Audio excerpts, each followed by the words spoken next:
Hello दोस्तों, I welcome you all on AEC plus YouTube channel of advance engineering classes. तो आप सभी लोगों का स्वागत है एसएससी जेई मेंस की सॉरी सीरीज में।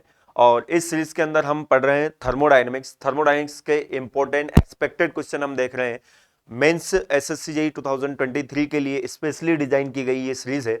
इसमें हम हर सब्जेक्ट के क्वेश्चंस यहाँ पर देखेंगे, सब्जेक्ट वाइज यहाँ पर क्वेश्चन देखेंगे। काफी अच्छे क्वेश्चन यहाँ पर हम कवर करने वाले हैं। आई होप कि इससे पहले वाला सेशन आप लोगों ने देखा होगा और एंजॉय किया होगा, काफी चीजें आपको सीखने को मिली होगी।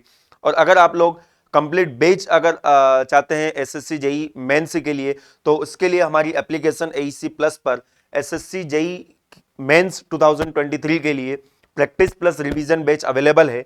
और इस प्रैक्टिस प्लस रिवीजन बैच में मैं आप लोगों को बताना चाहूंगा कि यहाँ पर 200 प्लस आवर्स के लेक्चर मॉड्यूल डिजाइन किए गए हैं, जिसमें हम जो सब्जेक्ट हैं, आपके सब्जेक्ट का जो कंटेंट है, थ्योरी जो पोर्शन है, उसको एक क्रिस्प मैनर में रिकॉर्ड किया गया है, जिसकी मदद से आप बड़े से बड़े सब्जेक्ट को काफी कम समय में यहाँ पर रिवाइज कर पाएंगे। इसके अलावा यह जो बैच है, इसके अंदर आपको लगभग 3000 प्लस प्रैक्टिस सेशंस आपको देखने को मिलेंगे। इन प्रैक्टिस सेशन में गेट ES लेवल के क्वेश्चंस आपको यहाँ पर देखने को मिलेंगे, उनके वीडियो सॉल्यूशन आपको देखने को मिलेंगे। साथ ही इस बैच के अंदर आपको टेस्ट सीरीज भी देखने को मिलेगी। इस टेस्ट सीरीज के अंदर 100 प्लस टेस्ट है, जिसमें लगभग 80 प्लस टेस्ट जो है वो सब्जेक्टिव टेस्ट है और 20 प्लस टेस्ट जो है फुल लेंथ मॉक टेस्ट है।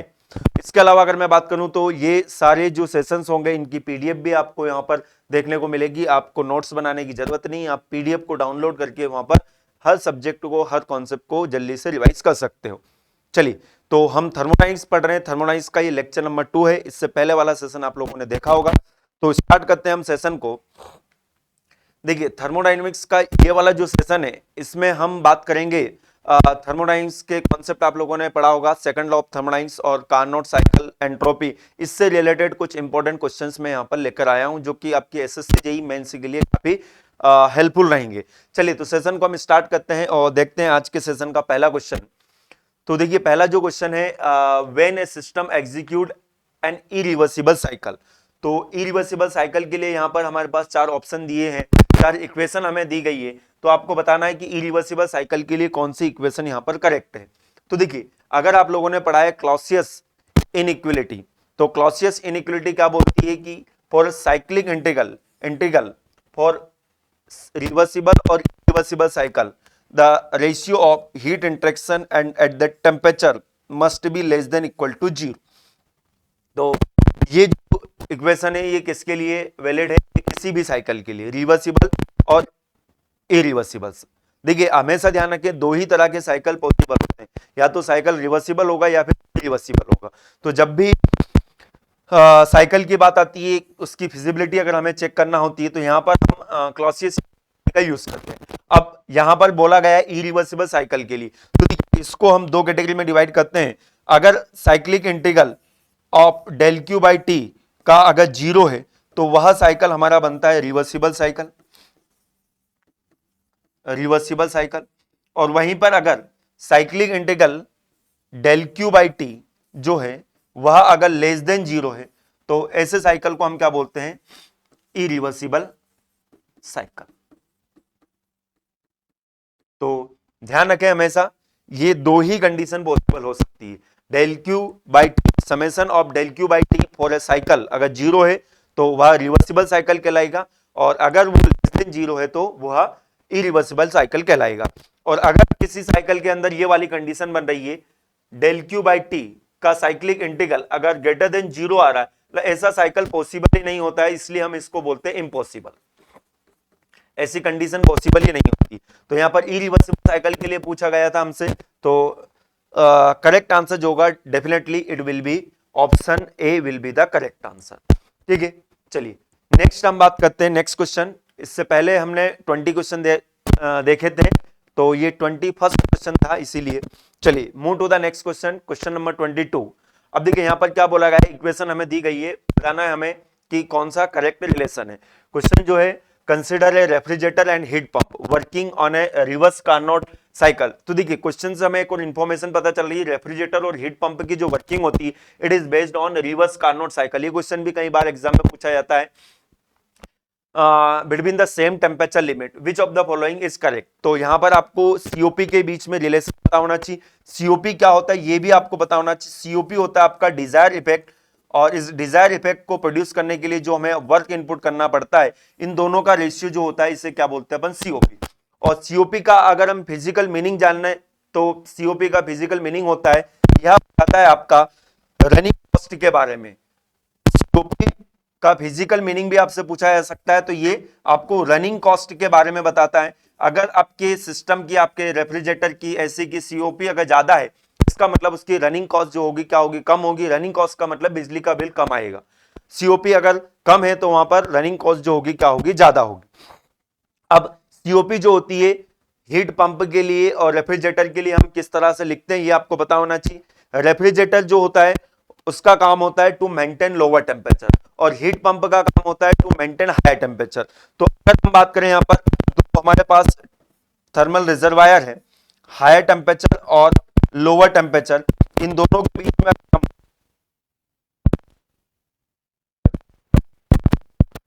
या फिर हीट पंप लगाते हैं, तो उसके लिए जो सीओपी होगी वो क्या होगी, उसको निकालने के लिए देखिए एक सिंपल सा तरीका है।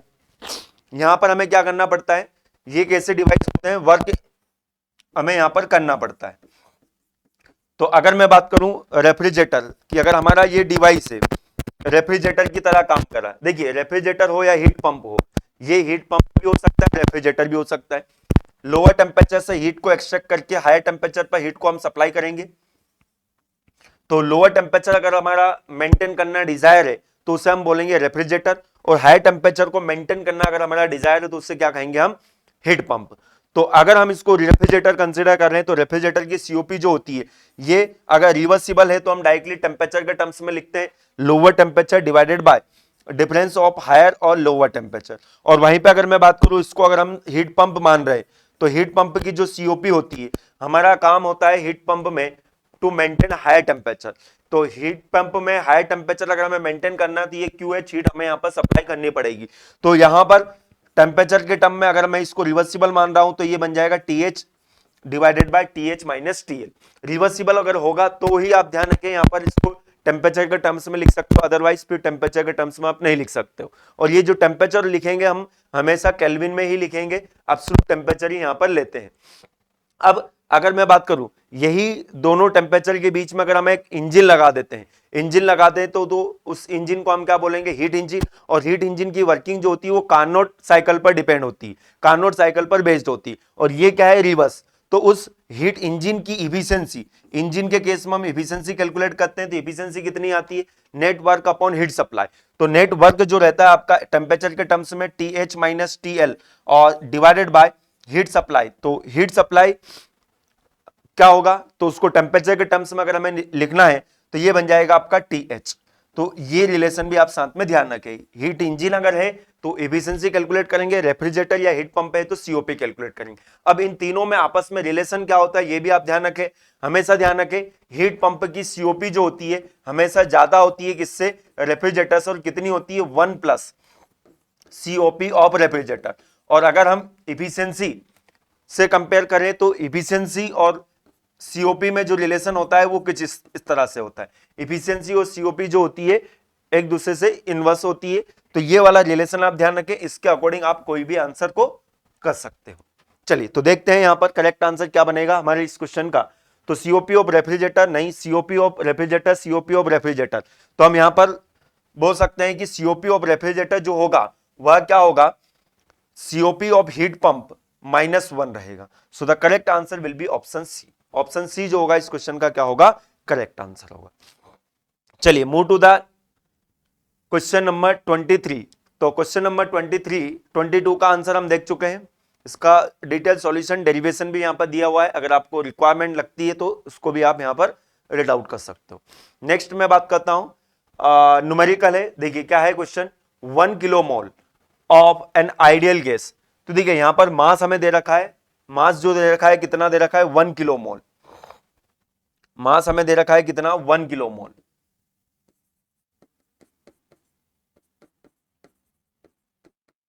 Okay, of N ideal gas is throttle from initial pressure initial pressure जो है कितना दे रखा है हमें 0.5 मेगा पास्कल।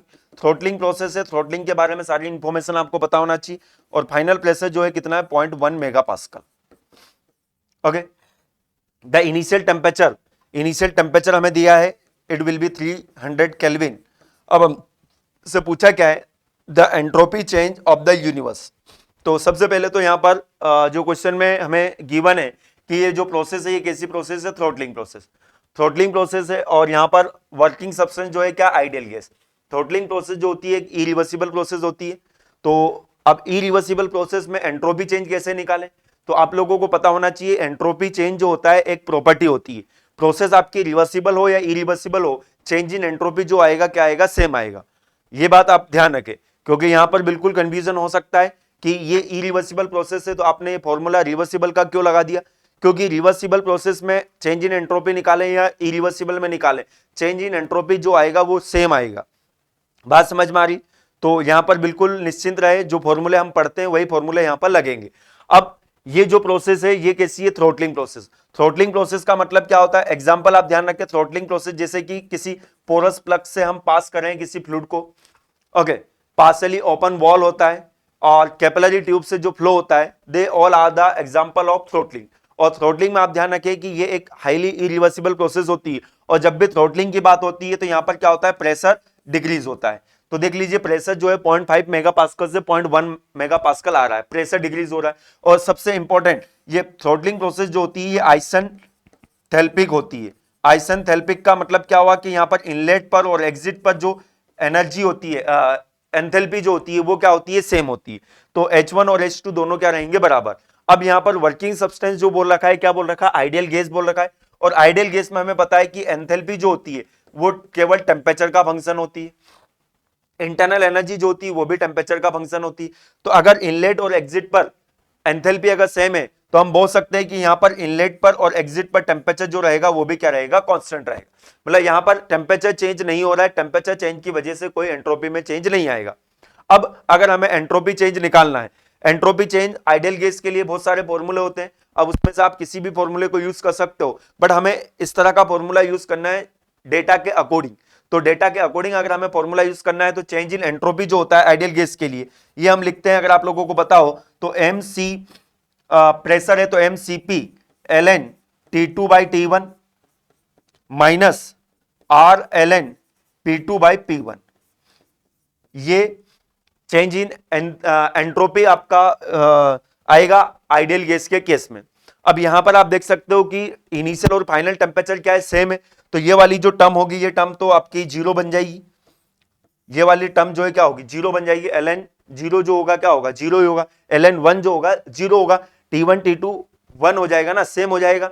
तो यहां पर ये ln 1 जो होगा क्या होता है, ln 1 की वैल्यू क्या होती है, जीरो होती है, ध्यान रखें।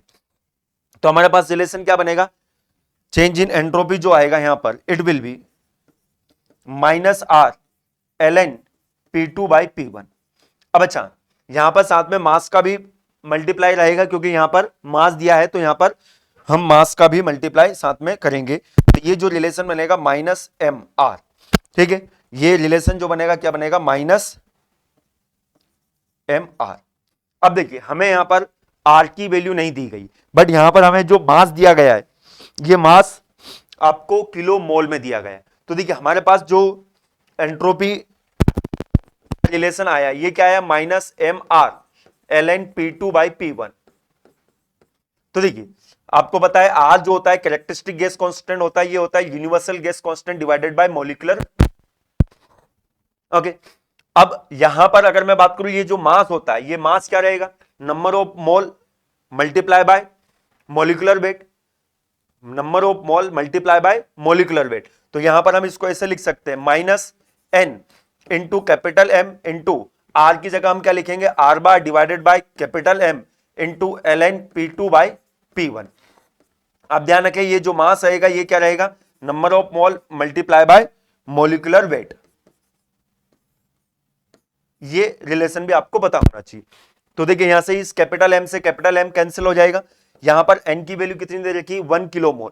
तो यहां पर N की वैल्यू रखेंगे 1, R की वैल्यू यूनिवर्सल गैस कांस्टेंट कितना होता है 8.314, ये यूनिट जो रहती है इसकी याद रखें किलो जूल में रहती है, और किलो मोल पर किलो मोल हो जाता है, तो किलो मोल से किलो मोल कैंसिल आउट हो जाएगा। आप यहां पर ln P2 जो है कितना दे रखा है 0.1 मेगा पास्कल, P1 दे रखा है आपका 0.5 मेगा पास्कल। तो यहां से जब आप कैलकुलेट करेंगे तो देखिए 1 डिवाइडेड बाई 5, तो ये बनेगा आपका, देखिए इसको आप निकाल लें, कैलकुलेटर अलाउ है एग्जाम में, तो 1 divided by 5 ln 1 divided by 5, तो ये बनेगा -1.609।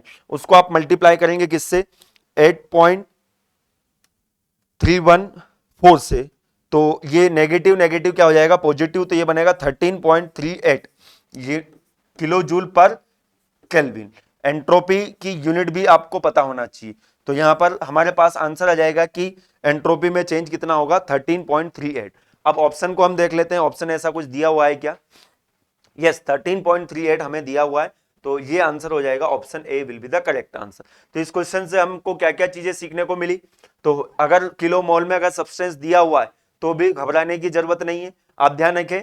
और थ्रोटलिंग प्रोसेस है तो T1 T2 क्या रहेगा सेम रहेगा, और यहां पर प्रोसेस भले ही इरिवर्सिबल है, चेंज इन एंट्रोपी का फॉर्मूला हम यही लिखेंगे क्योंकि मैं आपको कॉन्सेप्ट बता चुका हूं। और यहां पर ये वाली टर्म जीरो हो जाएगी, यहां पर माइनस साइन आएगा, बिल्कुल घबराने की जरूरत नहीं, क्योंकि यहां पर प्रेशर क्या हो रहा है डिक्रीज हो रहा है, तो ये ln अगर लेस देन 1 है तो यहां पर वो भी वैल्यू नेगेटिव आएगी, तो ओवरऑल एंट्रोपी में चेंज जो होगा क्या होगा पॉजिटिव होगा।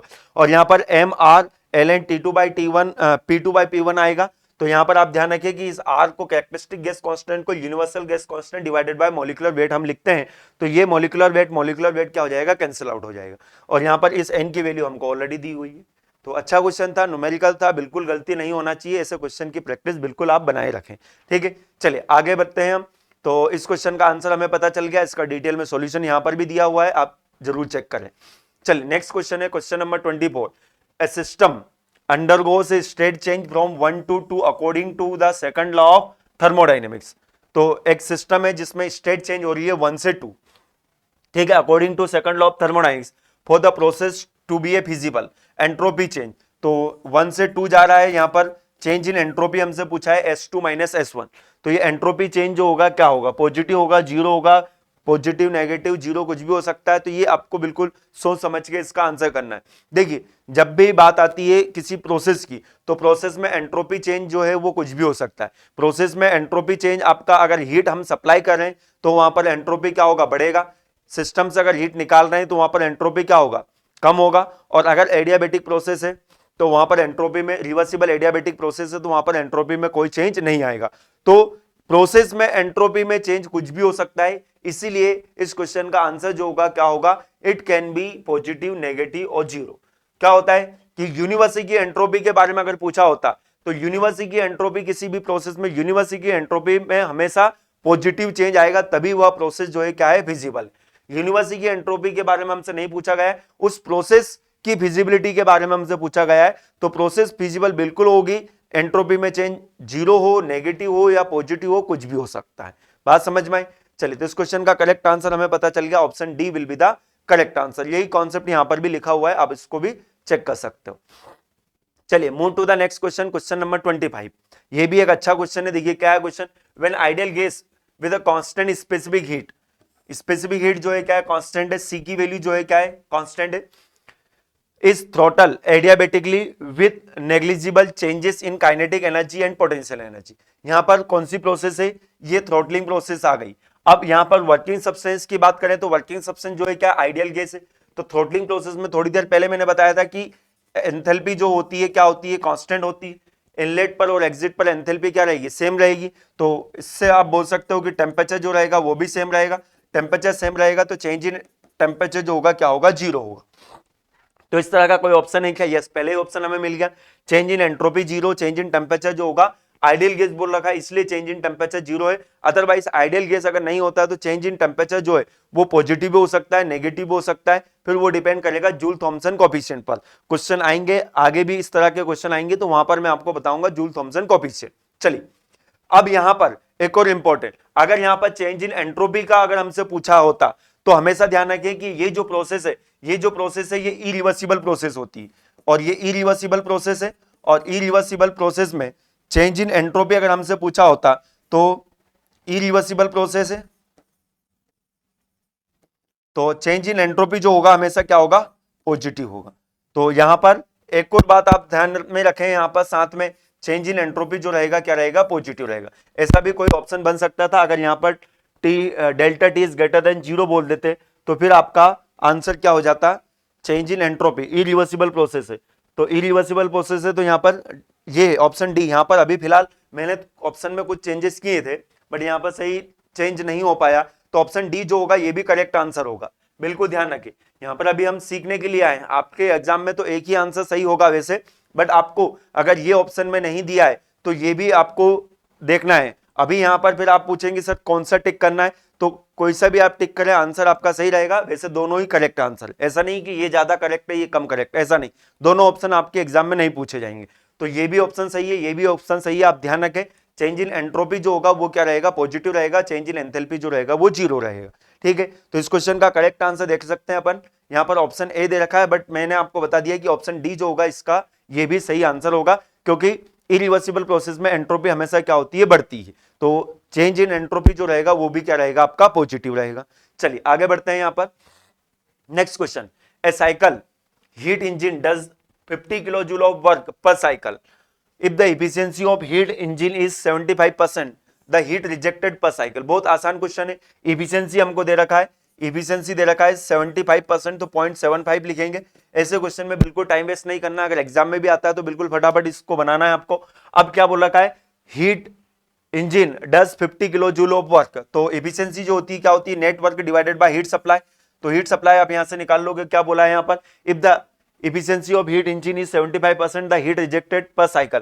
तो यहां से हीट सप्लाई आप निकाल लोगे, 50 डिवाइडेड बाय 0.75 आप करेंगे तो यहां पर हमारे पास आ जाएगा शायद 66 पॉइंट कुछ आना चाहिए, 50 डिवाइडेड बाय 0.75 तो ये जाएगा आपका 66.67। अब ये हीट सप्लाई आ गया।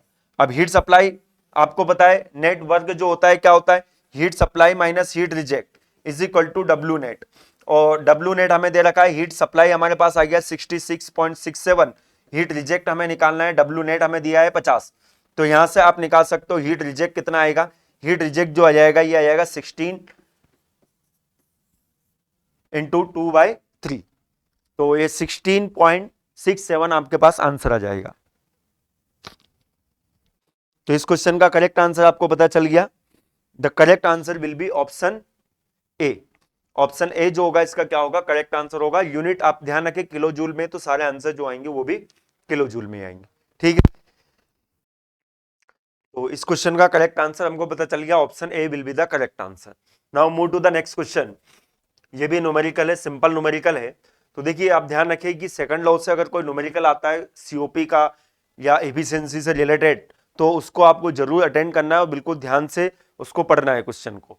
देखिए क्वेश्चन क्या है, a Carnot cycle is having efficiency हमको दे रखा है 75% if the temperature of the higher temperature reservoir is 727 degree Celsius, what is the temperature of low temperature reservoir.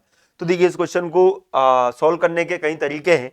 Efficiency का फॉर्मूला आप लोगों को पता होना चाहिए, रिवर्सिबल कार्नोट साइकिल है तो ये एक रिवर्सिबल साइकिल होता है, और रिवर्सिबल साइकिल की इफिशियंसी का रिलेशन क्या होता है, 1 minus lower temperature divided by higher temperature. अब हमेशा ध्यान रखें यहाँ पर टेम्परेचर केल्विन में पुट करना है। अब ये जो हायर टेम्परेचर हमें दे रखा है 727 डिग्री सेल्सियस, तो केल्विन में आप कन्वर्ट करेंगे तो ये बन जाएगा 1000 केल्विन। अब इफिशियंसी हमको दे रखा है 75%, 0.75 is equal to 1 minus lower temperature हमको यहां से निकालना है, हायर टेम्परेचर दे रखा है 1000।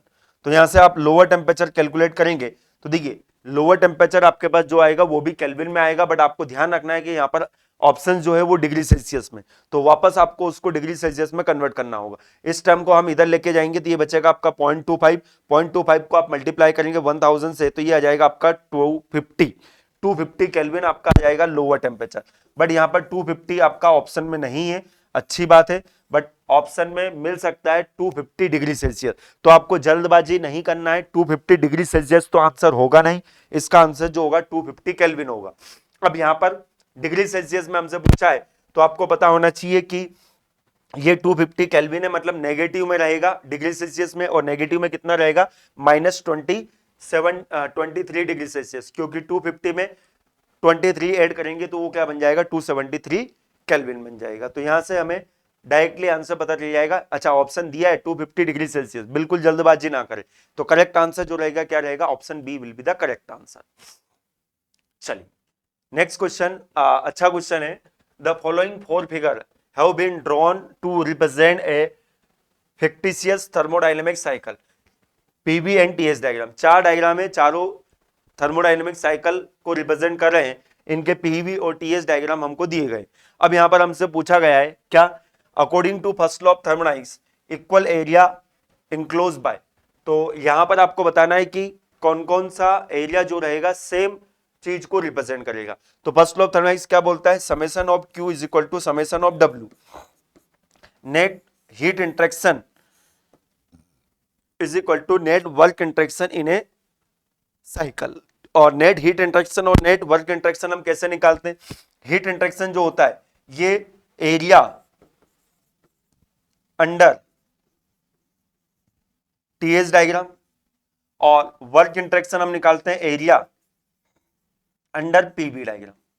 अब देखिए, अगर हम बात करें, अगर हीट इंटरेक्शन टीएस डायग्राम अगर क्लॉकवाइज है तो वर्क इंटरेक्शन का भी क्लॉकवाइज होना चाहिए।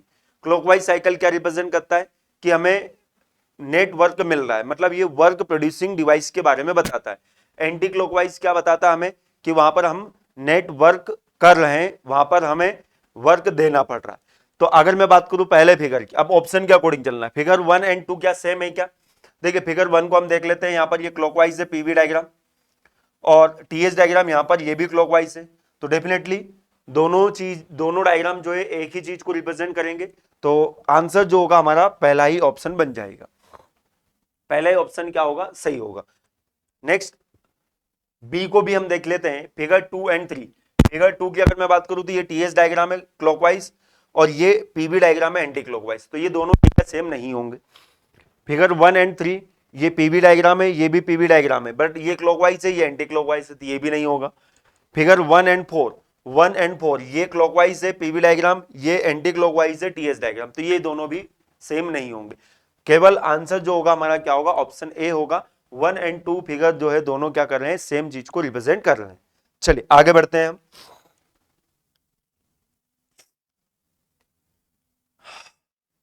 If a closed system is undergoing a irreversible process, close system की बात चल रही है और बोल रखा है irreversible process, the entropy of the system. अब देखिए यहां पर ये वाला क्वेश्चन हम ऑलरेडी इस तरह का क्वेश्चन देख चुके हैं। अब क्लोज सिस्टम है, अंडरगोइंग है इरिवर्सिबल प्रोसेस, प्रोसेस जो है क्या, irreversible. The entropy of system, तो देखिए एंट्रोपी चेंज के लिए हम क्या लिखते हैं formula, del Q by T, plus entropy जो है वो जनरेशन की वजह से भी चेंज हो सकती है। अब क्लोज सिस्टम है तो यहां पर तो हमें ऐसा कुछ बोला नहीं गया है, प्रोसेस जो है इरिवर्सिबल है, तो इरिवर्सिबल हो या रिवर्सिबल हो उससे हमें कोई मतलब नहीं। इरिवर्सिबल है तो एक चीज तो हमें पता है कि ये वैल्यू जो रहेगी ऑलवेज पॉजिटिव रहेगी। क्यों, क्योंकि प्रोसेस जो है इरिवर्सिबल है, ये हमेशा पॉजिटिव। अब ये हमेशा पॉजिटिव, और यहां पर ये वैल्यू जो है ये जीरो भी हो सकती है, ये वैल्यू जो है ये नेगेटिव भी हो सकती है, ये वैल्यू जो है ये पॉजिटिव भी हो सकती है। अगर जीरो है तो ये वैल्यू क्या मिलेगी, पॉजिटिव मिलेगी। ये अगर नेगेटिव है, नेगेटिव और पॉजिटिव, ये क्या हो सकता है, ये जीरो भी हो सकता है, ये नेगेटिव भी हो सकता है, ये पॉजिटिव भी हो सकता है। थर्ड ये वाला केस, ये नेगेटिव वैल्यू अगर ज्यादा है पॉजिटिव से तो नेगेटिव दे देगा, ये कम है इससे तो ये पॉजिटिव दे देगा, ये अगर ज्यादा है इससे तो ये नेगेटिव दे देगा हमें। कुछ भी केस बन सकता है। तो again can increase decrease remain constant, कुछ भी हो सकता है, ध्यान रखें। ऐसा क्वेश्चन हम ऑलरेडी देख चुके हैं। चलिए next question, 1 kilogram of water at room temperature is brought into contact with the high temperature thermal reservoir, the entropy change of the universe is. अब देखिए यूनिवर्स की एंट्रोपी जो चेंज होती है, change in entropy of universe हमेशा positive रहेगा, ये तो ध्यान रखें इरिवर्सिबल प्रोसेस के लिए। और ये एंट्रोपी चेंज जो होता है किसकी वजह से होता है, सिस्टम की वजह से होता है, plus entropy change of surrounding. अब देखिए यहां पर ऑप्शन जो दिए गए हैं वो किस तरह से दिए गए हैं, equal to entropy change of reservoir equal to entropy change of the water, या फिर equal to zero, always positive. तो देखिए सही आंसर जो होगा वो तो आपको समझ में आ रहा होगा कि ये हमें जो एंट्रोपी चेंज जो मिलेगा वो ऑलवेज क्या मिलेगा, पॉजिटिव मिलेगा। क्यों पॉजिटिव मिलेगा? क्योंकि देखिए ये टेम्परेचर, हाई टेम्परेचर, देखिए 1 kilogram water at room temperature, ये रूम टेम्परेचर का water is brought into contact with high temperature reservoir. तो यहाँ पर टेम्परेचर डिफरेंस फाइनाइट है, काफी ज्यादा टेम्परेचर डिफरेंस है, और फाइनाइट टेम्परेचर डिफरेंस पे जब भी हीट का इंटरेक्शन होता है so it will be A irreversible process, entropy generation होगा, और एंट्रोपी जनरेशन की वजह से यूनिवर्स की एंट्रोपी क्या होगी, हमेशा बढ़ेगी। तो डेफिनेटली इस क्वेश्चन का आंसर क्या होगा, ऑप्शन डी, यूनिवर्स की एंट्रोपी हमेशा क्या होगी, पॉजिटिव होगी, बढ़ेगी, क्योंकि यहाँ पर फाइनाइट टेम्परेचर पर हीट का इंटरेक्शन हो रहा है। तो कॉन्सेप्ट क्या था इस क्वेश्चन में कि यहाँ पर फाइनाइट टेम्परेचर पर हीट का इंटरेक्शन हो रहा है, तो इसकी वजह से एंट्रोपी जनरेशन होगा, और एंट्रोपी जनरेशन की वजह से यूनिवर्स की एंट्रोपी हमेशा क्या होती है, बढ़ती है। तो इसलिए इस क्वेश्चन का आंसर क्या होगा कि यूनिवर्स की एंट्रोपी हमेशा क्या रहेगी, ऑलवेज पॉजिटिव रहेगी। तो करेक्ट आंसर देख लीजिए इस क्वेश्चन का, yes, option D will be the correct answer. Explanation भी यहां पर मेंशन किया गया है, आपको जरूरत लगता है तो इसको आप रीड आउट कर सकते हो। Next question, an ideal gas of mass m and temperature T1 undergo a reversible isothermal process from an initial pressure P1 to a final pressure P2। देखिए यहां पर इंफॉर्मेशन क्या क्या दी गई है, सबसे पहले तो आइडियल गैस बोला गया, इसके अलावा टेम्परेचर दिया गया है, रिवर्सिबल प्रोसेस है। रिवर्सिबल प्रोसेस कैसी है, आइसोथर्मल है। इसका मतलब जो इनिशियल टेम्परेचर दिया है T1, यही फाइनल टेम्परेचर हो जाएगा आपका। T1 और T2 दोनों क्या होंगे, सेम होंगे, और ये एक आइसोथर्मल प्रोसेस है। The heat loss during the process is Q। Heat loss जो होगा क्या होगा, Q होगा। द एंट्रोपी चेंज, अब देखिए आइसोथर्मल प्रोसेस है तो आप इस क्वेश्चन को कई तरीके से सॉल्व कर सकते हो। अब आइसोथर्मल प्रोसेस में जो हीट का इंटरेक्शन होगा, सॉरी एंट्रोपी चेंज होगा, किस वजह से होगा, टेम्परेचर तो चेंज हो नहीं रहा। अब आइसोथर्मल प्रोसेस में आपको पता होना चाहिए, अगर मैं फर्स्ट लॉ ऑफ थर्मोडायनामिक्स लिखता हूं आइसोथर्मल प्रोसेस के लिए, तो del Q is equal to du plus PdV, du plus del W हम इस तरह से लिख सकते हैं। और आइडियल गैस से वर्किंग सब्सटेंस, तो चेंज इन इंटरनल एनर्जी जो होगा जीरो होगा, क्योंकि टेम्परेचर में कोई चेंज नहीं हो रहा। आइसोथर्मल प्रोसेस में जो हीट इंटरेक्शन होगा वर्क इंटरेक्शन के बराबर रहेगा, और वर्क इंटरेक्शन के फॉर्मूले आप लोगों को पता होना चाहिए। आइसोथर्मल प्रोसेस के वर्क इंटरेक्शन कितना होता है, P1 V1 ln, अगर वॉल्यूम के टर्म्स में अगर मैं लिखूंगा तो V2 बाई V1, और अगर प्रेशर के टर्म्स में अगर हम लिखेंगे तो ये आ जाएगा आपका P1 बाई P2। ये रिलेशन आप लोगों को पता होना चाहिए आइसोथर्मल प्रोसेस के लिए। अब यहां पर एंट्रोपी चेंज जो होगा किसकी वजह से होगा, हीट इंटरेक्शन की वजह से, heat interaction divided by change in temperature. तो change in entropy is equal to हम क्या लिखते हैं, dQ बाई टी। अब dQ जो है कितना होगा यहां पर, वर्क इंटरेक्शन के बराबर। अब यहां पर प्रेशर के टर्म्स में ऑप्शन दिए हुए, तो हम भी यहां पर प्रेशर के टर्म्स में ही निकालेंगे। तो कौन सा फॉर्मूला लिखेंगे यहां पर लिखेंगे P1 V1 ln P1 by P2 divided by temperature T1 आएगा यहां पर। अब देखिए यहां पर P1 V1 के टर्म्स में नहीं दिया है ऑप्शन एक भी, तो आइडियल गैस के केस में आप लोगों को पता होना चाहिए PV is equal to MRT हम लिखते हैं। तो यहां पर हमारे पास PV की जगह हम क्या लिख लेंगे, MRT। T से T कैंसिल आउट हो जाएगा, तो हमारे पास फाइनली रिलेशन आ जाएगा क्या, MR ln P1 by P2। ऐसा कोई ऑप्शन दिया हुआ है क्या, ऐसा कोई ऑप्शन दिया हुआ है क्या, देख लीजिए, MR ln P1 by P2। तो MR ln P1 by P2 option B will be the correct answer. तो यहां से आप इस क्वेश्चन को इस तरह से सॉल्व कर सकते थे। बाकी दूसरे तरीके भी है इस क्वेश्चन को सॉल्व करने के। आइडियल गैस के लिए जो चेंज इन एंट्रोपी के रिलेशन हम लोगों ने पढ़ रखे हैं, उनको यूज करके भी आप यहां से आंसर निकाल सकते हो। चलिए, तो इस क्वेश्चन का करेक्ट आंसर क्या होगा, MR ln P1 by P2। Ideal gas के केस में चेंज इन एंट्रोपी जो होगा वो हमने यहां से कैलकुलेट किया। Now move to the next question, question number 32। देखिए इसका पूरा एक्सप्लेनेशन दिया है 31 क्वेश्चन का, तो इसको भी आप देख सकते हो, वॉल्यूम के टर्म्स में भी यहां पर हम इसको निकाल सकते थे। नेक्स्ट क्वेश्चन अच्छा क्वेश्चन है, which of the following pair of equation describe N irreversible heat engine. तो इरिवर्सिबल हीट इंजन की अगर मैं बात करूं, तो irreversible heat engine Clausius inequality में आपको ऑलरेडी बता चुका हूं। इरिवर्सिबल साइकिल के लिए summation of del Q by T is always less than equal to zero. तो यहां पर ये चीज तो हमें ऑलरेडी पता है, इससे पहले भी हम एक क्वेश्चन देख चुके हैं। तो यहां पर अगर हम देखें तो ऑप्शन ए भी हो सकता है, बी भी हो सकता है। यहां पर ऑप्शन सी और डी तो होगा नहीं, क्योंकि cyclic integral of del Q by T के रेशियो का ये कभी भी ग्रेटर देन 0 तो नहीं होगा, तो ऑप्शन सी और डी को हम क्या कर देंगे, यहाँ पर एलिमिनेट कर देंगे। अब बचे हमारे पास दो ऑप्शन, दोनों में यहाँ पर cyclic integral of del Q by T less than 0 है। अब यहाँ पर साथ में एक और चीज आपको ध्यान रखना है, cyclic integral of del Q मतलब हीट इंटरेक्शन का साइक्लिक इंटीग्रल क्या होगा। अब इसको समझने के लिए आपको यहां पर ध्यान से पढ़ना होगा क्वेश्चन को। यहां पर क्या बोला है, इरिवर्सिबल हीट इंजन। इंजन की अगर बात आती है, कभी भी इंजन की बात होती है तो इंजन का काम क्या होता है, इंजन से हमें क्या मिलता है, वर्क मिलता है। वर्क मिल रहा है, वर्क मिल रहा है और वर्क मिल रहा है, और वर्क किसके बराबर होता है, हीट इंटरेक्शन के बराबर। तो ये हमेशा क्या होगा, पॉजिटिव होगा, तभी तो हम बोलेंगे कि वर्क मिल रहा है। नेट वर्क अगर पॉजिटिव होगा तभी तो हम बोलेंगे कि वर्क मिल रहा है, तभी तो हम बोलेंगे कि ये इंजन है। इसका मतलब यहां पर डेल क्यू जो रहेगा, it also be greater than equal to 0, not equal to 0, greater than 0। तो यहां पर ऑप्शन ए जो होगा ये क्या हो जाएगा, करेक्ट आंसर हो जाएगा। काफी अच्छा क्वेश्चन था, ये चीज सबको पता होती है, बट यहां पर कंफ्यूजन होता है। अब अगर यहां पर रिवर्सिबल इरिवर्सिबल हीट इंजन की जगह अगर रिवर्सिबल हीट इंजन बोला होता तो क्या हो सकता था, ये आपको सोचना है। ओके, और यहां पर इस हीट इंजन की जगह अगर हीट पंप होता है, रेफ्रिजरेटर होता, तो फिर इसका क्या आंसर होता है, ये भी आपको सोचना है। हीट पंप रेफ्रिजरेटर होता है तो आप लोगों को पता है कि वहां पर वर्क हमें करना पड़ता है, तो वहां पर साइक्लिक इंटीग्रल डेल क्यू जो होगा वो क्या होगा, नेगेटिव हो जाएगा। तो उस केस में आंसर जो बन जाता हमारा ऑप्शन बी बन जाता। तो क्वेश्चन को आपको ध्यान से पढ़ना है कि क्वेश्चन में क्या दिया है। यहां पर हीट इंजन बोला गया था, इसलिए हम यहां पर ऑप्शन ए को क्या करेंगे, टिक करेंगे। चलिए, तो इस क्वेश्चन का करेक्ट आंसर जो होगा, option A will be the correct answer.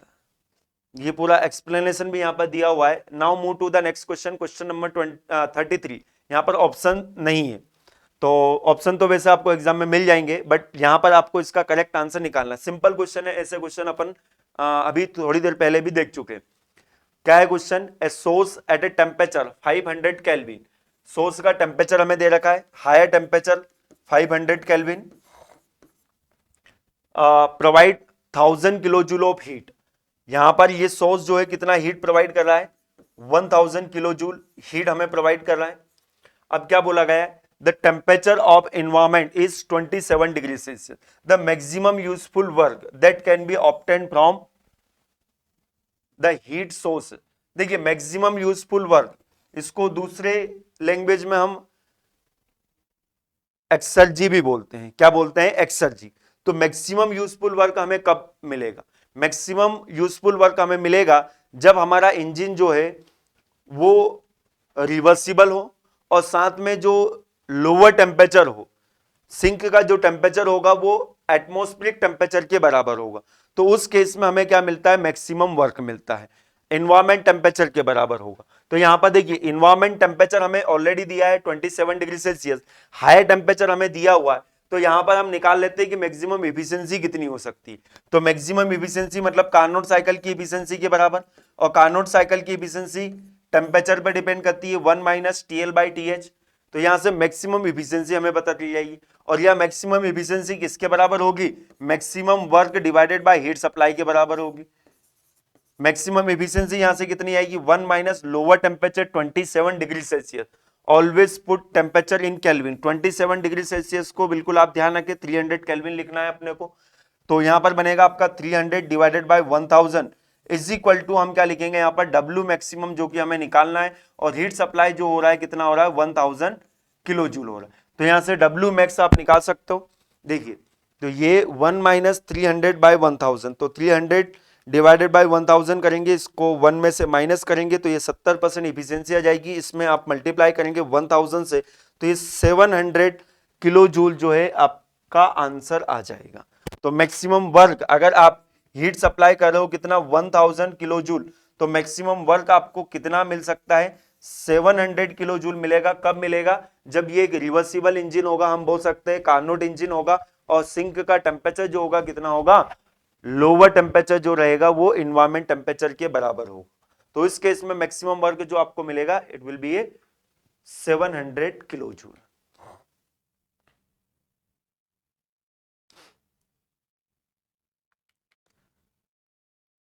अच्छा, सोर्स का टेम्परेचर हमको यहां पर जो दिया हुआ है, इट विल बी 500 केल्विन। तो यहाँ पर आप 500 पुट करोगे तो यहाँ पर आंसर आपका चेंज हो जाएगा। देखिए मैंने 1000 से बताया है तो 1000 भी हो सकता है, उसमें कोई मिस्टेक वाली बात नहीं है। तो यहाँ पर TL बाई 500 करोगे तो यहाँ पर आंसर जो आएगा आपका मैक्सिमम वर्क का, it will be 400 kilo joule. For time being इस टेम्परेचर को आप 1000 मान के सॉल्व करें तो आंसर जो आएगा 700 किलो जूल।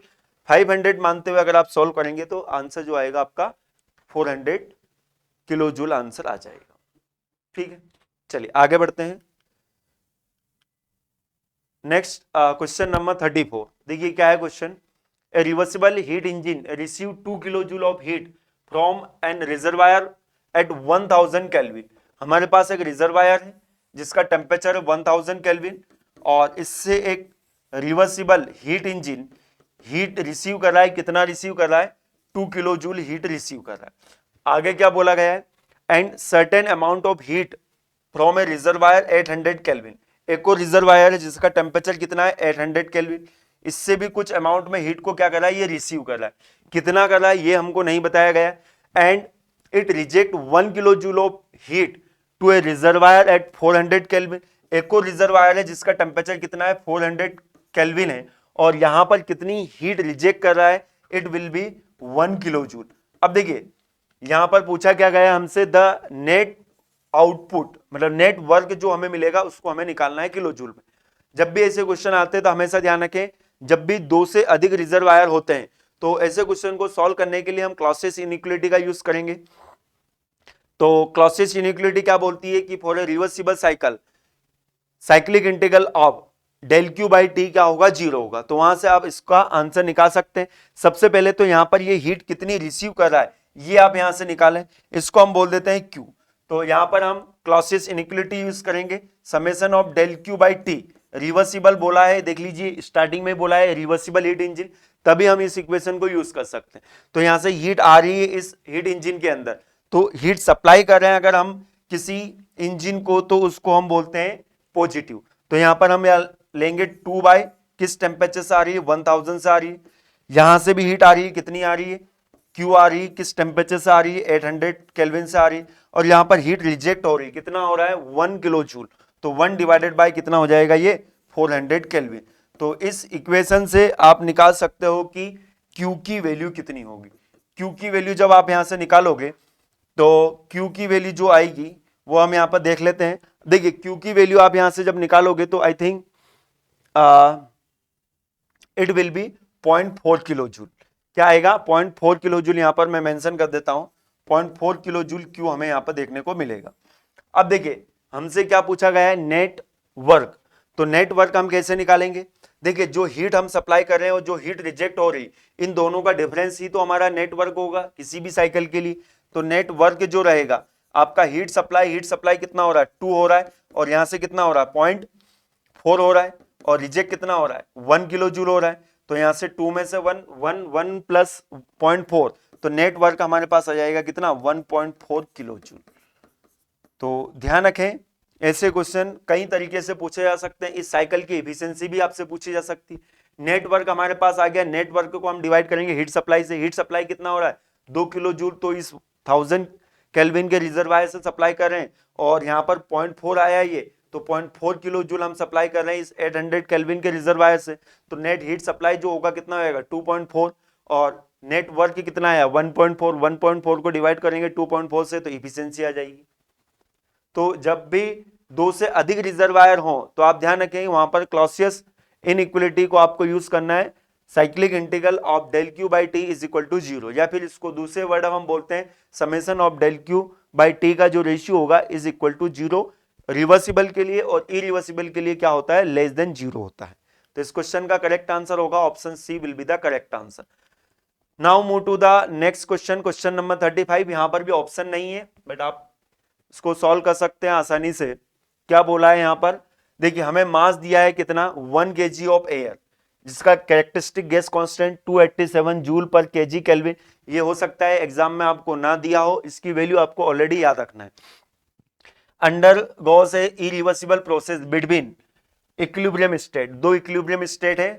फर्स्ट स्टेट जो है 20 डिग्री सेल्सियस टेम्परेचर और वॉल्यूम दे रखा है 0.9 मीटर क्यूब। सेकंड जो स्टेट है पर हमें टेम्परेचर दे रखा है 20 डिग्री सेल्सियस एंड वॉल्यूम दे रखा है 0.6 मीटर क्यूब। अब देखिए यहाँ पर आपको ध्यान से ऑब्जर्व करने की जरूरत है कि देखिए जो स्टेट 1 और स्टेट 2 दे रखा है, इसमें जो डेटा हमें दे रखा है, इसमें आप देखेंगे टेम्परेचर जो है दोनों जगह का क्या है, सेम है। टेम्परेचर दोनों जगह का सेम है, मतलब ये एक आइसोथर्मल प्रोसेस है। और यहाँ पर वॉल्यूम क्या हो रहा है, चेंज हो रहा है। और वॉल्यूम किस तरह से चेंज हो रहा है, वॉल्यूम डिक्रीज हो रहा है, डिक्रीज हो रहा है। और यहां पर हमसे क्या पूछा है, चेंज इन एंट्रोपी। अब चेंज इन एंट्रोपी के आइडियल गैस के लिए हमारे पास काफी रिलेशन है, 2-3 रिलेशन हम जनरली पढ़ते हैं। तो यहाँ पर कौन सा रिलेशन हम यूज करेंगे, देखिए डेटा के अकॉर्डिंग आपको चलना है। वॉल्यूम में चेंजेस आपको दिखाई दे रहा है यहाँ पर, तो वॉल्यूम वाला रिलेशन हम यूज करेंगे। तो चेंज इन एंट्रोपी जो होता है S2 - S1 is equal to क्या होगा, mCV ln T2/T1 plus R ln V2/V1। ये रिलेशन हम यूज करेंगे क्योंकि यहां पर वॉल्यूम में चेंजेस हमें देखने को मिल रहा है। अब देखिए यहां पर टेम्परेचर इनिशियल और फाइनल सेम है, तो ये वाली टर्म जो है क्या होगी, जीरो हो जाएगी। मास हमको दे रखा है, तो यहां पर भी आप मास से मल्टीप्लाई करें, यहां पर भी आपको मास से मल्टीप्लाई करना पड़ेगा। वैसे मास यहां पर 1 kg दे रखा है, तो आप उसको मल्टीप्लाई भी करोगे तो आंसर में कोई चेंजेस नहीं आएगा। तो यहां पर मास हमें दे रखा है 1 और आर की वैल्यू दे रखी है 287 और यहां पर वॉल्यूम, फाइनल वॉल्यूम दे रखा है 0.6 और इनिशियल वॉल्यूम कितना दे रखा है 0.9। और आंसर जो आएगा, ये ध्यान रखें आप, नेगेटिव में आएगा। ऑप्शन आपको जो मिलेगा वो भी नेगेटिव में मिलेगा। तो यहां से आप आंसर निकाल ले, ln 0.6/0.9 की वैल्यू, तो 0.6 डिवाइडेड बाय 0.9 आप करेंगे तो यह आएगा 0.66 और इसका ln आप लेंगे तो यहां पर आ जाएगा, माइनस में आएगा ये -0.405। इसको आप मल्टीप्लाई करेंगे 287 से, तो correct answer will B -116.36। Unit का ध्यान रखें, ये इसकी यूनिट हमें दे रखी थी जूल पर केजी केल्विन में, तो यहां पर चेंज इन एंट्रोपी जो आएगा जूल पर, मास का हमने ऑलरेडी मल्टीप्लाई किया है, मास वैसे 1 kg है, ठीक है। तो जूल पर केल्विन, चेंज इन एंट्रोपी की यूनिट हमेशा ध्यान रखें जूल या किलो जूल पर केल्विन में हमें मिलेगा। तो इस क्वेश्चन का करेक्ट आंसर हमें पता चल गया, ऑप्शन तो यहाँ पर दिए नहीं थे पर आंसर हमें पता चल गया, इट विल बी ए -116.36। चलिए move to the next question. Question number देख लीजिए, ये सही आंसर है, यहाँ पर सॉल्यूशन दिया हुआ था -116.36। Now move to the next question. Next question जो है हीट पंप का क्वेश्चन है। क्या है, a heat pump absorb 10 kilowatt of heat from outside environment. तो हम बना लेते हैं हीट पंप बना लेते हैं, ये हीट पंप है। आउटसाइड एनवायरनमेंट जो है, इसका टेम्परेचर हमें दे रखा है कितना, 250 केल्विन। यहां से हीट को अब्जॉर्ब कर रहा है, कितना कर रहा है, 10 किलोवाट हीट को अब्जॉर्ब कर रहा है ये, while absorbing 15 kilowatt of work. Heat pump है तो वर्क इनपुट हमें करना पड़ेगा, कितना वर्क इनपुट करना पड़ रहा है यहाँ पर, 15 किलोवाट वर्क इनपुट करना पड़ रहा है। It deliver the heat to a room that must be kept warm at 300 kelvin. हमें एक रूम में हीट सप्लाई करना है इस हीट पंप की मदद से, और इसके टेम्परेचर को हमें मेंटेन करना है, कितना रखना है, 300 केल्विन। हमसे क्या पूछा गया है, the coefficient of performance of this heat pump. इस हीट पंप का सीओपी हमें निकालना। तो हीट पंप का सीओपी, हीट पंप का पर्पस क्या होता है, टू मेंटेन हायर टेम्परेचर। ये लोअर टेम्परेचर है, ये हायर टेम्परेचर है, तो यहाँ पर हायर टेम्परेचर को मेंटेन करने के लिए हमें कितना हीट सप्लाई करना पड़ेगा, जो इनपुट होगा वही जाएगा यहाँ पर। तो इनपुट कितना है यहाँ पर, 10 किलोवाट इन्वायरमेंट से हीट आ रही है, और वर्क इनपुट कितना कर रहे हैं, 25। तो यहाँ पर कितना जाएगा, 20, ये 15 है, तो ये कितना जाएगा यहाँ पर 25। इस 25 को लेने के लिए हमें कितना वर्क करना पड़ रहा है, 15। तो सीओपी यहाँ पर हमारे पास आ जाएगा कितना, desired effect which is 25 kilowatt, और इसके लिए वर्क इनपुट कितना करना पड़ रहा है, 15 करना पड़ रहा है। तो 25 डिवाइडेड बाय 15 यहां पर करेंगे तो आपके पास आंसर आ जाएगा, इट विल बी 1.67 सीओपी आ जाएगा। देख लीजिए 1.67। ध्यान रखिए जब भी हीट पंप की बात होती है तो हीट पंप की सीओपी हमेशा 1 से अधिक ही आती है, तो जो भी 1 से कम ऑप्शन हो उसको तो आप पहले ही हटा दें। चलिए आगे बढ़ते हैं। Next question, question number 37। Air of mass 1 kg initially at 300 kelvin and 10 bar. Initial condition हमें दे रखी है, एयर का मास हमें दे रखा है 1 kg और टेम्परेचर हमें दे रखा है इट विल बी 300 केल्विन, और इसका प्रेशर भी हमें दिया हुआ है, इट विल बी 10 बार। क्या बोला है, is allowed to expand isothermally till it reaches to a pressure of 1 bar. Expansion हो रहा है तो प्रेशर क्या होगा, डिक्रीज होगा। इनिशियल प्रेशर 10 बार है, फाइनल प्रेशर कहां पर पहुंच गया, 1 बार पर। ठीक है, assuming air as an ideal gas with gas constant 0.287 kilo joule per KG kelvin. ये वैल्यू नहीं भी गिवन हो सकती है, ध्यान रखें। आइडियल गैस बोल दिया तो ये वैल्यू आपको याद रखना है। द चेंज इन एंट्रोपी, अब change in entropy ideal gas के लिए, अब यहां पर हम कौन सा रिलेशन यूज करें। अब देखिए यहां पर प्रेशर चेंज हो रहा है, आइसोथर्मल प्रोसेस है, टेम्परेचर में कोई चेंज नहीं हो रहा है, तो टेम्परेचर और प्रेशर जिस रिलेशन में आते हैं उसको हम यहां पर क्या करेंगे, यूज करेंगे। तो रिलेशन जो होगा क्या होगा, CP ln T2 by T1 minus R ln P2 by P1, P1 by P2 आएगा ना, यहां पर P2 बाई P1, सॉरी क्या बनेगा ये, P2 बाई P1। मास 1 है तो कोई दिक्कत वाली बात नहीं, ये बनेगा माइनस R की वैल्यू हमें दे रखी है कितनी, 0.287 ln P2 फाइनल प्रेशर कितना हो गया, 1 डिवाइडेड बाई 10। तो यहां से आप आंसर निकाल सकते हैं 0.1 ln 0.1, नेगेटिव आएगा, इसको मल्टीप्लाई कर दे 0.287 से तो ये आएगा 0.66। तो करेक्ट आंसर हमें पता चल जाएगा यहां पर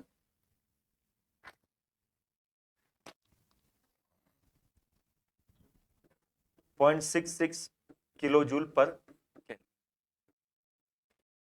देखिए देख लेते हैं सॉल्यूशन इसका। तो इस क्वेश्चन का करेक्ट आंसर हमें पता चल गया। Now move to the next question, question number 38। ठीक है, टीएस डायग्राम पर आपको स्लोप पता होना चाहिए सभी प्रोसेस का, खास करके कांस्टेंट वॉल्यूम और कांस्टेंट प्रेशर प्रोसेस का। देखिए क्वेश्चन क्या है उसको आप समझे पहले तो।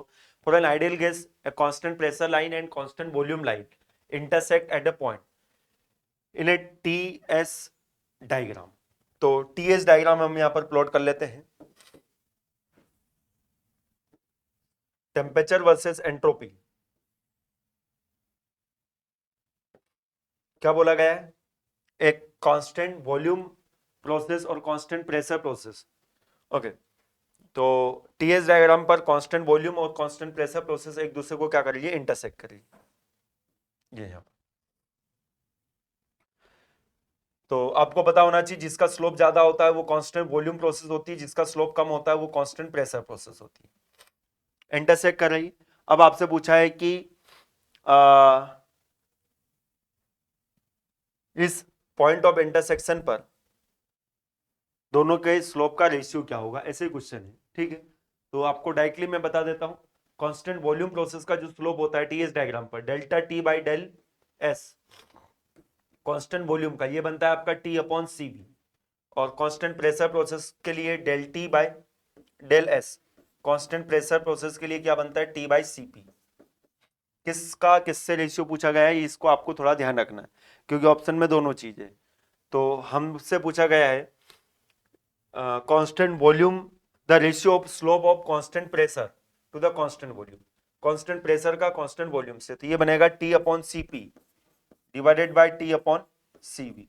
तो सी वी ऊपर चला जाएगा, सी पी नीचे आ जाएगा। तो करेक्ट आंसर जो होगा option D will be the correct answer. तो आपको पीवी डायग्राम पर एडियाबेटिक कांस्टेंट वॉल्यूम और कांस्टेंट प्रेशर प्रोसेस का स्लोप पता होना चाहिए। तो कैसे आता है वो भी यहाँ पर आपको पता होना चाहिए। इस क्वेश्चन का करेक्ट आंसर क्या है, option D will be the correct answer. Okay, चलिए ये स्लोप जो आता है वो मैंने आपको ऑलरेडी बता दिया है, कैसे आता है इसकी आपको अभी जरूरत है नहीं। जैसे आप ध्यान रखें टीडीएस इक्वेशन से ही आता है, ये दोनों ही स्लोप को निकालना बहुत आसान है। ये कांस्टेंट प्रेशर प्रोसेस का स्लोप कम होता है कांस्टेंट वॉल्यूम से, क्यों होता है, क्योंकि सीपी की वैल्यू जो होती है ज्यादा होती है सीवी से। तो कांस्टेंट वॉल्यूम प्रोसेस का स्लोप जो रहेगा क्या रहेगा, ज्यादा रहेगा। तो ये कांस्टेंट वॉल्यूम प्रोसेस है और ये क्या है, कांस्टेंट प्रेशर प्रोसेस। स्लोप अगर हमें देखना है तो सीधा सिंपल सा फंडा है, इन दोनों लाइन पर आप चल के देखिए, जिस पे चलना मुश्किल होगा उसका स्लोप क्या होगा, ज्यादा होगा। Steep towards the vertical axis, जो लाइन स्टीप होगी टुवर्ड्स द वर्टिकल एक्सिस उसका स्लोप क्या होगा, ज्यादा होगा। दूसरे तरीके से हम यहाँ पर इसको भी देख सकते हैं, ये θ1 है और ये क्या है, θ2 है। तो θ2 जो है क्या है, θ1 से ज्यादा है। क्लियर कट हमें यहाँ पर डायग्राम से समझ में आ रहा है।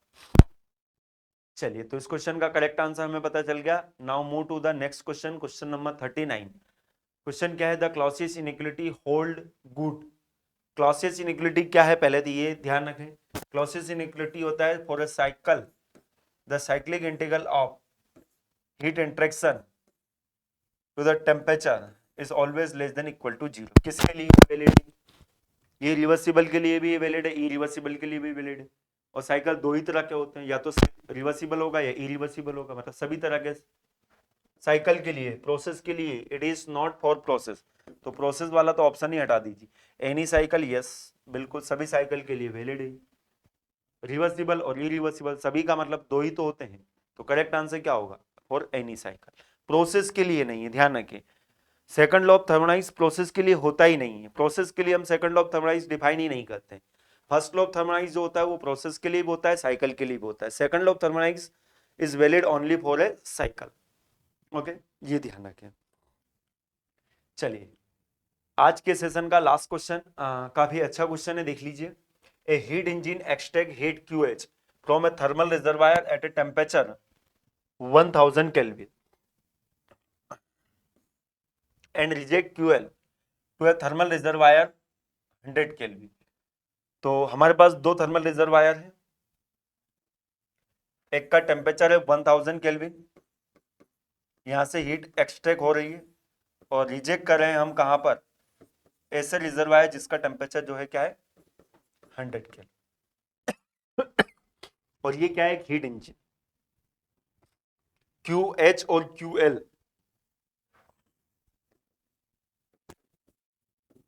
ऑप्शंस के फॉर्म में हमें दिए। अब आपको बताना है कि क्या हो पॉसिबल कॉम्बिनेशन हो सकता है। तो पॉसिबल कॉम्बिनेशन के लिए सबसे पहले तो आपको ये पता होना चाहिए हीट इंजन से हमें क्या मिलेगा? वर्क मिलेगा। और ये वर्क कितना होता है? नेट वर्क हमेशा ध्यान रखें, heat supply minus heat reject. Okay, तो पहली बात तो ये वाला कॉम्बिनेशन यहां पर वैलिड होना चाहिए। कंजर्वेशन ऑफ एनर्जी इसको हम बोलते हैं फर्स्ट लॉ ऑफ थर्मोडायनामिक्स। तो सबसे पहले फर्स्ट लॉ ऑफ थर्मोडायनामिक्स यहां पर हम देखेंगे। हीट सप्लाई इतना हो रहा है, हीट रिजेक्ट इतना हो रहा है, और वर्क कितना मिल रहा है? 2000 हीट सप्लाई हो रहा है, हीट रिजेक्ट हो रहा है 500। नेट वर्क कितना आना चाहिए? 1500, जबकि यहां पर मिल रहा है कितना? 1000। मतलब पहला ऑप्शन तो बिल्कुल गलत है। नेट वर्क जो आएगा यहां पर कितना आएगा? 1500। अगर होता तो फिर हम उसको सोचते हैं। नेक्स्ट, हीट सप्लाई जो है 2000, हीट रिजेक्ट जो है 750, वर्क 1250। बिल्कुल ये कॉम्बिनेशन हो सकता है। यहाँ पर 6000 माइनस 500 5500, बिल्कुल ये कॉम्बिनेशन भी हो सकता है। सेम ये वाला कॉम्बिनेशन नहीं हो सकता है, क्योंकि 6000 सप्लाई कर रहे हैं और रिजेक्ट जो हो रहा है 600 हो रहा है, तो जो हमें वर्क मिलना चाहिए वो 5400 मिलना चाहिए। तो ऑप्शन डी और ऑप्शन ए को हमने इलिमिनेट कर दिया। कैसे इलिमिनेट किया? क्योंकि यहां पर हमें पता है कि नेट वर्क जो हमें मिलेगा नेट हीट इंटरेक्शन के बराबर होगा, और ये दो ऑप्शन जो है वो यहां पर first law of thermodynamics follow नहीं हो रहा। अब अगर हम बात करें यहां पर नेक्स्ट, और कैसे हम चेक कर सकते हैं? अब ये दो ऑप्शन जो है इनको हम कैसे चेक करें? तो आपको पता होना चाहिए कि यहां पर कोई भी हीट इंजन हो, इसकी थर्मल एफिशिएंसी जो है वो कार्नोट की एफिशिएंसी से ज्यादा नहीं हो सकती। या फिर रिवर्सिबल इंजन है और इरिवर्सिबल इंजन है, दोनों ही पॉसिबल हो सकते हैं। तो हमें यह भी पता है कि साइक्लिक इंटीग्रल जो होता है रिवर्सिबल हो या इरिवर्सिबल हो, इसके लिए डेल क्यू बाई टी का जो रेशियो होता है लेस देन इक्वल टू 0 होता है। तो इसको हम चेक कर सकते हैं। तो देखिए यहां पर इस ऑप्शन को ले लेते हैं, यहां से इसको ले लेते हैं अपन पहली बार में कितना? 2000। इसको ले लेते हैं कितना? 750।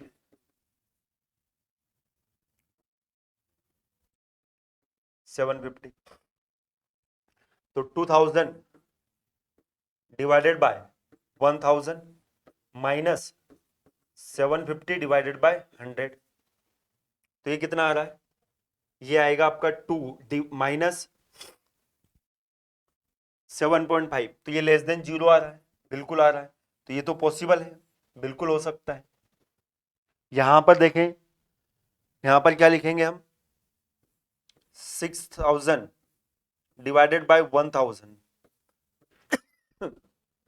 minus 500 divided by 100, तो ये क्या बनेगा 6 माइनस 5, तो ये ग्रेटर देन 0 आ रहा है, तो ये ग्रेटर देन 0 तो पॉसिबल ही नहीं है, इम्पॉसिबल, मतलब ऑप्शन सी जो होगा ये एलिमिनेट हो जाएगा।